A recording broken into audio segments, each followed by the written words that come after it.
tarde para vocês, né? Já passou do meio-dia. E eu gostaria de passar para vocês uma meditação que eu fiz agora, depois da academia. Você tá vendo aqui, não tem brinco, não tem, né? Eu vim da academia, só que você vê que o cabelo tá bem ainda sequinho, né? Porque você viu que a pessoa não esforçou muito ali, né? Foi ali, fez o que tinha que fazer, um pouquinho de musculação e pronto, deu. Mas eu estava doida para fazer isso aqui, que era meditar na palavra de Deus. Você sabe que toda segunda-feira e toda sexta-feira nós meditamos na palavra de Deus, no livro de Provérbios, com as esposas aqui no Templo de Salomão. E essa meditação, ela é passada pelo Univervídeo. Você que tem assinatura no Univervídeo, você então tem acesso a essas meditações. Então, o que a gente falou hoje pela manhã, mais tarde, já deve estar disponível no Univervídeo. Mas, o que aconteceu? Eu meditei com as esposas, mas eu queria uma palavra, algo novo, algo que Deus pudesse dar a mim. E eu vim aqui abrir em Romanos, porque é onde nós estamos lendo, eu estou lendo, né? Recentemente comecei a ler Romanos e comecei a ler o capítulo 10. Na última live que nós fizemos, nós lemos o capítulo 9. E logo nos primeiros versículos eu tive que parar tudo, não continuar o capítulo, porque é muito forte. E eu gostaria de compartilhar com vocês. Diz assim, capítulo 10, versículo 2 de Romanos, diz assim: porque ele lhes dou testemunho de quem tem zelo de Deus, mas não com entendimento. Então, Paulo está falando aqui com os judeus, e ele está falando assim, olha, eu vou dar testemunho para vocês, eu sei que vocês têm zelo, vocês são zelosos, vocês querem fazer, né, a vontade de Deus, né? Mas vocês não têm entendimento da vontade de Deus. E isso acontece muito hoje, né, nos dias atuais, que muita gente, tô conhecendo, meu cabelo tá todo, né?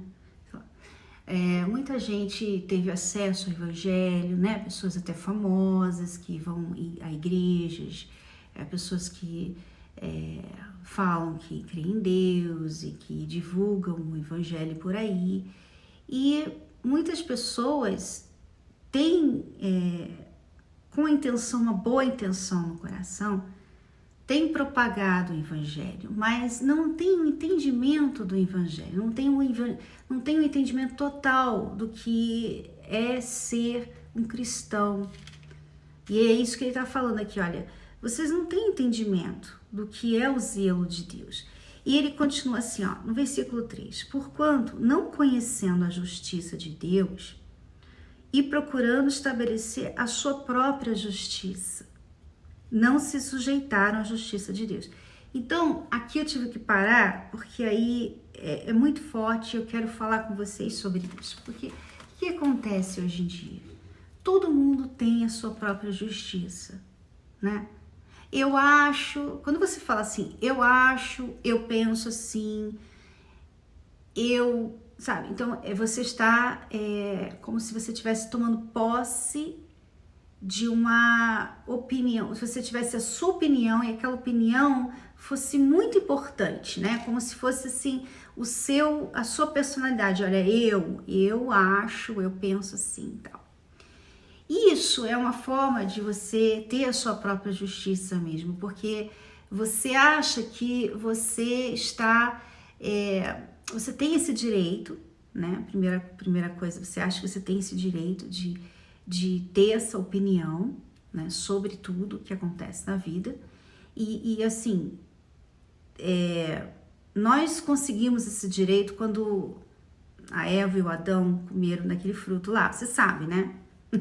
Porque antes daquilo não precisava ter opinião, porque só havia uma opinião, que era a opinião do bem. Só havia uma opinião, só havia uma escolha, só havia um segmento, vamos dizer assim, o bem, o que é certo, o que é justo, o que agrada a Deus. Só havia isso aí.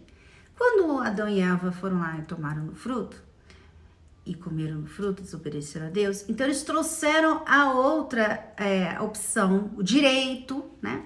O direito de ter a sua própria opinião. E aí começou a questão da sua própria, do que eu acho isso, eu acho aquilo. Tanto é que quando Deus, ele chamou Adão depois do ocorrido, Adão,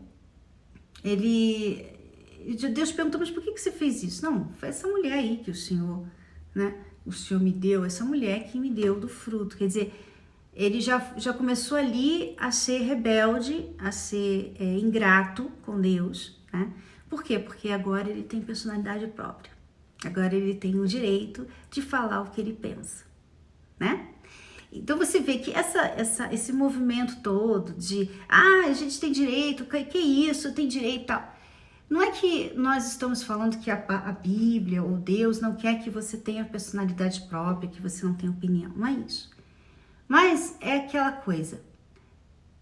Quem pode confirmar que a nossa opinião vale? Né? Porque nós somos criaturas, nós somos seres humanos, todo mundo concorda que nós somos falhos, todo mundo concorda que todo mundo erra, não é? Não é isso? Então, por que essa opinião, né, é tão importante se é uma pessoa, né, um ser tão falho, né? O que vocês acham? Assim, por que a gente levanta tantas bandeiras falando de tantos direitos que a gente tem, né? Olha, tem direito de opinião, tem direito de achar, eu tenho direito de... Se a gente sabe que a gente é falho e que a gente erra e que a gente às vezes não sabe a história completa, a gente não sabe o outro lado, né, de tudo que acontece, então, e a gente acaba julgando, e a gente muitas vezes tem maus olhos. Então, as nossas opiniões, os nossos achismos, na verdade, são falhos. São falhos. Consequentemente, a nossa justiça também é.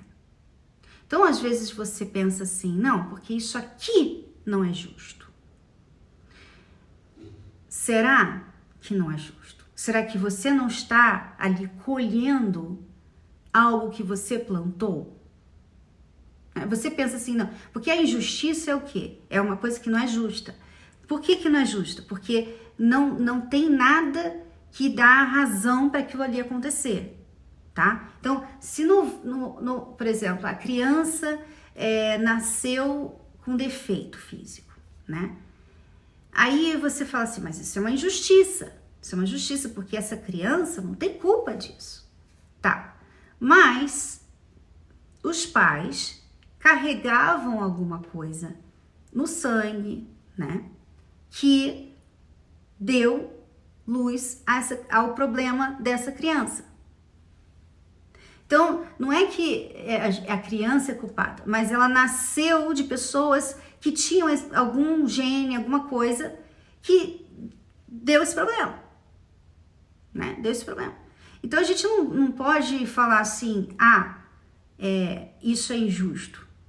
A gente tem que entender, poxa, né? A gente não sabia, né? O pai e a mãe não sabia que isso ia acontecer, como aconteceu no caso da minha irmã. A minha irmã nasceu com defeito físico, né? O meu pai nunca usou isso para achar que Deus estava sendo injusto com ele. Ele viu isso como, poxa, né? Eu também tenho um defeito físico e provavelmente a minha filha herdou alguma coisa que prejudicou, né, na formação dela. Então, é o certo a fazer, né? Não é questão de ser injusto, é que é uma consequência. Então, às vezes, mas muitas pessoas não têm essa visão, não têm esse entendimento, né? Que é o que o Paulo está falando aqui. Muitos não têm esse entendimento, não têm entendimento da justiça de Deus. Que tudo que você planta, você colhe. Se você, por exemplo, desrespeita uma pessoa, você vai colher dela o quê? Você vai colher dela amizade? Você vai colher dela a favor? Não. Então, às vezes, o filho, né, a filha, desrespeita a mãe e o pai. Fala de qualquer maneira, responde de volta, grita, xinga, né? Não obedece. E aí, o que acontece? Um dia, esse filho precisa de dinheiro, um dia esse filho precisa de um favor da mãe e do pai, né? Porque quando precisa, sempre acha uma forma de ser bonzinho e chegar, né, e se aproximar. Eu sei porque eu sou mãe e eu também, né, sou filha, então eu sei como as coisas funcionam.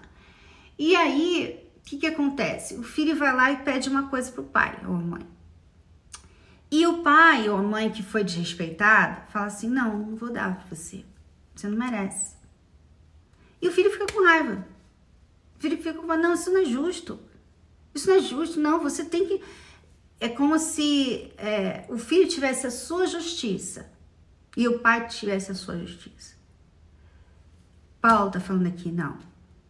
Só há uma justiça, a justiça de Deus. O que você planta, você colhe. Então, se você desrespeitou o seu pai, a justiça de Deus é qual? Você vai ter que arcar com a consequência que o seu pai decidir te dar. E não envolva Deus nesse aspecto. Você criou aquela situação. Agora você vai ter que lidar com a consequência daquela situação, que pode ser que o pai não dê o que você quer, ou pode ser que o pai não fale mais com você, ou fique magoado, ou pode ser que o pai não queira levar a sério o que aconteceu e dar para você o que você quer. As consequências vão depender das pessoas envolvidas naquela situação. Ou seja, você está ali vulnerável, você não tem direito de exigir justiça, porque você se colocou numa situação vulnerável e agora você depende de outras pessoas, do que as outras pessoas vão decidir a respeito daquilo. Entendeu o que eu tô falando? Então a mesma coisa acontece com Deus. Deus, ele tem a justiça dele. Existe uma justiça, a justiça de Deus. E o ser humano, a criatura, que não é nada, que é falho, que não sabe de nada, vamos lá, vamos ser sinceras, né? A gente não sabe de nada. A gente não tem direito de ter justiça. A gente não tem justiça. Então, nós pensamos assim, vamos fazer o melhor com o que a gente sabe, o que a gente tem. Então, como eu falei, o exemplo do filho. O filho vai depender agora do que o pai querer fazer. Essa vai ser a justiça que ele vai merecer. A justiça daquela situação de que ele não tem mais nenhuma autoridade, nem até critério, nem direito, vamos dizer assim, para pedir, porque ele errou com o pai. Então, a gente errando sempre, a gente errando com as pessoas, a gente errando com a gente mesmo, a gente errando até mesmo com Deus. A gente tem direito de ficar pedindo que ele faça justiça. A gente tem que pedir misericórdia. Meu Deus, faça justiça na minha vida? Sim, mas a tua justiça. A tua justiça. O que o Senhor vê que eu preciso fazer? Como que eu posso aprender dessa situação aqui? O que o Senhor quer de mim? O que o Senhor quer de mim aqui? Isso aqui que está acontecendo na minha vida, o que o Senhor quer de mim? O que o Senhor quer que eu aprenda? Faça a tua justiça. E se a tua justiça é que eu venha passar por isso, que eu venha sofrer isso para eu aprender, que assim seja. Então, a justiça, quando nós nos humilhamos e nós nos sujeitamos à justiça de Deus, então Deus pode, então, fazer essa justiça acontecer. E olha, a justiça dele é real, é verdadeira. Ela sempre vai ser a melhor. Ela sempre vai ser justa. Porque Deus é Deus. Deus não é um homem que pode ser injusto com a justiça dele. Não, Deus não erra. Então, em vez de ficar aí, sabe, chateada com as pessoas, ficar querendo se justificar, ficar aí, sabe, desabafando com os outros, ligar para todo mundo, querendo mostrar para todo mundo o quanto você está sendo vítima de uma injustiça, leva essa situação a Deus e peça a Ele para Ele fazer a justiça dele, porque a sua justiça, minha amiga, ela é falha. Então, olha só, porquanto não conhecendo a justiça de Deus e procurando estabelecer a sua própria justiça, não se sujeitaram à justiça de Deus. Ou seja, Deus não pôde fazer nada, porque quiseram fazer a própria justiça. Se você quer que Deus se envolva na sua vida, Se você quer que Deus seja justo com você, deixa que Ele faça a justiça dele, não a sua. Fica aí a meditação, o momento Godlywood dessa semana. Deus abençoe a todas.